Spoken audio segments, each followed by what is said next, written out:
ಬಂದ್ರ? ನೀವು ಯಾವತ್ತಾದರೂ ಹೋಟೆಲ್ನಲ್ಲಿ ಉಳಿದುಕೊಂಡಿದ್ದೀರಾ? ಅದು ಹಳೆಯ ಹೋಟೆಲ್ನಲ್ಲಿ.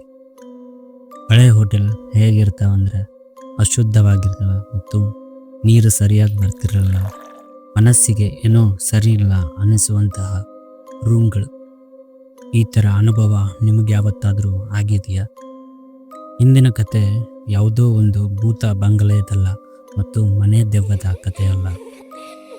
ಜನರು ಈಗಲೂ ಆ ಹೋಟೆಲ್ನಲ್ಲಿ ಚೆಕ್ ಇನ್ ಆಗುತ್ತಾರೆ, ಆದರೆ ಆ ಒಂದು ಹೋಟೆಲ್ನಲ್ಲಿ ಒಂದು ಕೊಠಡಿ ಯಾವತ್ತಿಗೂ ಖಾಲಿ ಆಗೋದೇ ಇಲ್ಲ. ಮತ್ತಿನ್ನತ್ತರ ಫ್ರೆಂಡ್ಸ್, ಕಥೆನ ಸ್ಟಾರ್ಟ್ ಮಾಡೋಣ.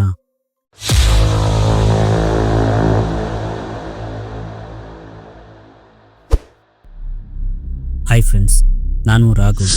ನನಗೆ 32 ವರ್ಷ. ನಾನು ಸೇಲ್ಸ್ ಎಕ್ಸಿಕ್ಯೂಟಿವ್ ಆಗಿ ವರ್ಕ್ ಮಾಡ್ತಿದ್ದೆ ಆ್ಯಂಡ್ ನಾನು ಬೆಂಗಳೂರಿನ ಹುಡುಗ. ನಾನು ಯಾವತ್ತೂ ಈ ಭೂತ ಪ್ರೇತ ಕಥೆಗಳನ್ನು ಯಾವತ್ತೂ ನಂಬಿದವನಲ್ಲ.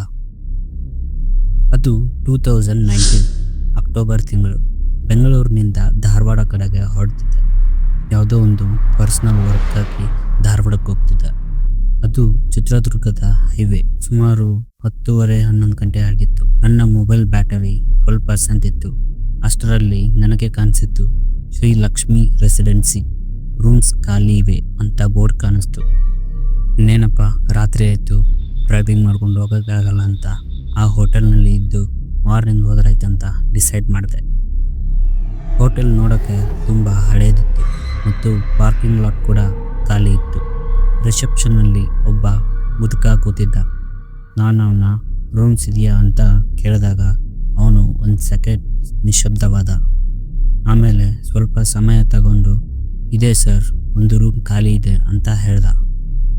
ಸರಿ ಆಯಿತು, ಕೊಡಿ ಅಂತ ಕೇಳಿದೆ.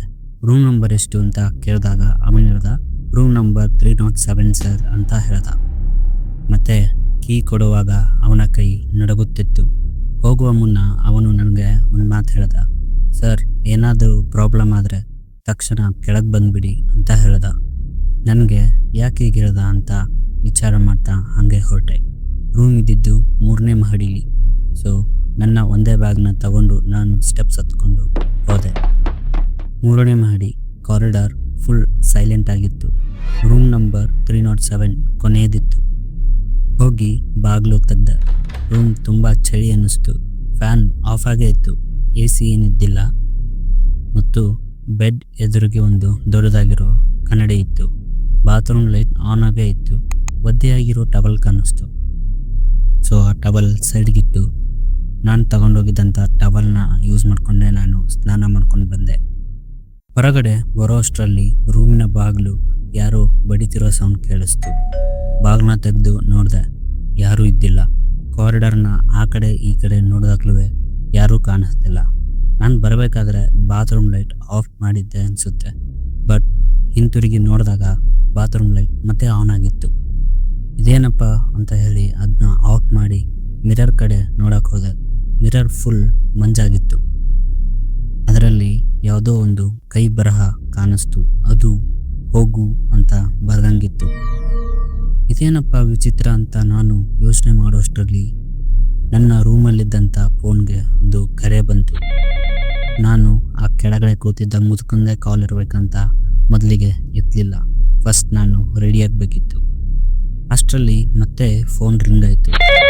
ನಾನು ಅವಾಗ ಫೋನ್ನ ಪಿಕ್ ಮಾಡಿದೆ. ಹಲೋ ಹಲೋ ಅಂದ್ರೂ ಆ ಕಡೆಯಿಂದ ಯಾರೂ ಮಾತಾಡಲಿಲ್ಲ. ಆದರೆ ಸಡನ್ನಾಗಿ ಹೆಣ್ಣು ಧ್ವನಿಯ ಉಸಿರಾಟ ಕೇಳಿಸ್ತು.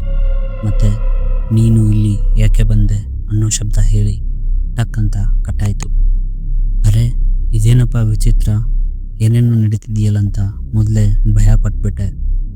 ಆದರೆ ಫುಲ್ಲಾಗಿರೋ ಹೋಟೆಲ್ನಲ್ಲಿ ನನಗೇನು ಭಯ, ತುಂಬ ಜನ ಇದ್ದಾರಲ್ಲ ಅಂತ ಅಂದ್ಕೊಂಡು ಸುಮ್ಮನಾದೆ. ಅದನ್ನೇ ಧೈರ್ಯ ತಗೊಂಡು ಬೆಂಗಳೂರಿಂದ ತಂದಿದ್ದಂಥ ಸ್ವಲ್ಪ ಸ್ನ್ಯಾಕ್ಸ್ನ ತಿನ್ನಕ್ಕೆ ಸ್ಟಾರ್ಟ್ ಮಾಡಿದೆ. ಅದನ್ನ ತಿಂದು ಮುಗಿಯೋಷ್ಟರಲ್ಲಿ ಫ್ಯಾನ್ ಸಡನ್ನಾಗಿ ಆನ್ ಆಯಿತು. ರೂಮ್ ಪೂರ ಹಿಮದಂತೆ ಫುಲ್ಲಾಗೋಯ್ತು. ಎದುರುಗಡೆ ಏನಿದೆ ಅಂತ ಕಾಣಿಸ್ತಿರಲಿಲ್ಲ. ನಾನು ಫ್ಯಾನ್ ಆಫ್ ಮಾಡೋಕ್ಕೆ ಹೋದೆ. ಆದರೆ ಬಾತ್ರೂಮ್ನಿಂದ ಯಾರೋ ಅಳೋ ಸೌಂಡು ಕೇಳಿಸ್ತು. ಅದು ಸಡನ್ನಾಗಿ ಸ್ಟಾಪ್ ಆಗಿ ಮತ್ತೆ ನಗು ಸೌಂಡು ಕೇಳ್ಸಕ್ಕೆ ಸ್ಟಾರ್ಟ್ ಆಯಿತು. ಈ ಕಡೆ ಮೈನ್ ಡೋರ್ ಸಡನ್ನಾಗಿ ಜೋರಾಗಿ ಮುಚ್ಕೊಂತು. ಓ ಮೈ ಗಾಡ್, ಏನಾಗ್ತಿದೆ ಅಂತ ತುಂಬ ಭಯ ಆಯಿತು. ಹಾಗೆ ರೂಮಲ್ಲಿದ್ದಂಥ ಕನ್ನಡಿನ ನೋಡಿದೆ. ಕನ್ನಡಿಲಿ ಅವಳು, ಅದು ಹಳೆಯ ಹೋಟೆಲ್ ಯೂನಿಫಾರ್ಮ್ ಹಾಕ್ಕೊಂಡು ಮುಖದ ಮೇಲೆ ಕೂದಲೆಲ್ಲ ಬಿದ್ದಿತ್ತು. ಅದನ್ನು ನೋಡಿ ನನಗೆ ಫುಲ್ ಶಾಕ್ ಆಗಿ ಅಲ್ಲಿಂದ ಓಡೋಕ್ಕೆ ಸ್ಟಾರ್ಟ್ ಮಾಡಿದೆ. ನನ್ನ ಹಾಕೊಂಡಿದ್ದಂಥ ಚಪ್ಪಲಿನೂ ಸಹ ಮತ್ತೆ ಹಾಕ್ಕೊಂಡಿಲ್ಲ. ಓಡಿ ಮೆಟ್ಲಿಳಿದು ಕೆಳಗಡೆ ಬಂದು ಆ ಮುದುಕ ರಿಸೆಪ್ಷನಲ್ಲಿ ಕೂತಿದ್ದ, ಅವನ ಹತ್ರ ಹೋದೆ. ಹೋಗಿ ರೂಮಲ್ಲಿ ಏನೇನೋ ಆಗ್ತಿದೆ, ಏನಿದು ಅಂತ ಕೇಳಿದೆ. ಆಗ ಆ ಮುದುಕ ಹೇಳ್ದ, ಅದಕ್ಕೆ ಸರ್ ನಾನು ಹೇಳಿದ್ದು, ಏನಾದರೂ ತೊಂದರೆ ಆದರೆ ಸಡನ್ನಾಗಿ ಕೆಳಗಡೆ ಬಂದ್ಬಿಡಿ ಅಂತ. ನಾನು ಹೇಳಿದೆ, ಅದೆಲ್ಲ ಬಿಡು, ಯಾಕೆ ಆಗ್ತಿದೆ, ಏನದು ಅಂತ ಕೇಳಿದೆ. ಆಗ ಆ ಮುದುಕ ಹೇಳಕ್ಕೆ ಸ್ಟಾರ್ಟ್ ಮಾಡ್ದ. ಹಿಂದೆ 2008ರಲ್ಲಿ ಒಬ್ಬ ಹೌಸ್ ಕೀಪಿಂಗ್ ಹೆಂಗಸು ತಪ್ಪು ಆರೋಪ ಮಾಡಿ ಆ ರೂಮಲ್ಲಿ ನೇಣು ಹಾಕ್ಕೊಂಡಿದ್ಲು. ಅಂದಿನಿಂದ ಆ ರೂಮ್ಗೆ ಹೋಮ ಶಾಂತಿನೂ ಮಾಡಿಸಿದ್ದಿಲ್ಲ. ಹೀಗಾಗಿ ಆ ರೂಮ್ಗೆ ಯಾರು ಬಂದ್ರೂ ಹೀಗೆ ಅನುಭವ ಆಗ್ತಿತ್ತು. ನಾನು ಸಿಟ್ಟಿನಿಂದ ಅವನಿಗೆ ಬೈದೆ, ಮತ್ತು ನನಗೆ ಯಾಕೆ ಆ ರೂಮ್ ಕೊಟ್ಟೆ, ಬೇಗ ನನ್ನ ಸಾಮಾನೆಲ್ಲ ತರಿಸ್ಕೊಟ್ಬಿಡು, ನಾನು ನೋಡ್ತೀನಿ ಅಂತ ಹೇಳಿದೆ. ಆಗ ಆ ಮುದುಕ, ಸರಿ ಸರ್, ಈ ರಿಜಿಸ್ಟ್ರಲ್ಲಿ ಚೆಕ್ಔಟ್ ಟೈಮ್ ಹಾಕ್ಬಿಟ್ಟು ಸೈನ್ ಮಾಡಿಕೊಡಿ ಅಂತ ಹೇಳ್ದ.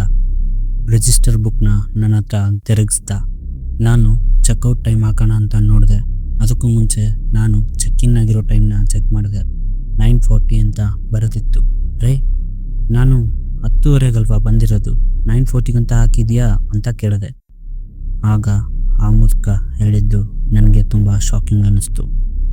ಸರ್, ಆ ರೂಮಲ್ಲಿ ಯಾರಿರಬೇಕು ಅನ್ನೋದನ್ನ ಅವಳೇ ತೀರ್ಮಾನಿಸ್ತಾಳೆ ಅಂತ ಹೇಳ್ದ. ಫ್ರೆಂಡ್ಸ್, ಕೆಲವು ಹೋಟೆಲ್ ಕೊಠಡಿಗಳು ಖಾಲಿ ಇರುವುದಿಲ್ಲ, ಅವು ಕಾಯುತ್ತಿರುತ್ತವೆ. ನಿಮಗೆ ಇವತ್ತಿನ ಸ್ಟೋರಿ ಇಷ್ಟ ಆಗಿದೆ ಅಂತ ಅಂದ್ಕೊತೀನಿ. ನೆಕ್ಸ್ಟ್ ವಿಡಿಯೋದೊಂದಿಗೆ ಮತ್ತೆ ಬರ್ತೀನಿ. ಅಲ್ಲಿವರೆಗೂ ಗುಡ್ ನೈಟ್.